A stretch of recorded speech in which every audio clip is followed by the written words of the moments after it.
ఎవరో పిల్లాడు మార్కులు రావట్లేదని విఘ్నేశ్వరుడిని పూజ చేశాడు, మార్కులు రాలా. ఆ బొమ్మ తీసి పక్కనెట్టేశాడు.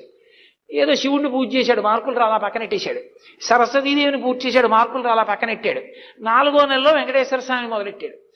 అగరత్తులు తీసుకొచ్చి వెలిగించి ఆయనకి ఇలా చూపిస్తున్నాడు. పొగ అక్కడ ఉంటుందా? అలా పోయి మేడమెట్ల కింద పెట్టిన విగ్రహాల దగ్గరికి వెళ్ళింది. చూశాడు, ఒక్క మార్కు వేయించలేదు కానీ పొగ పీల్చేస్తున్నారా అగరత్తుల పొగ అని గబగబా వెళ్ళి గుడ్డలు తీసుకొచ్చి వాటి ముక్కు కట్టేస్తున్నాడు.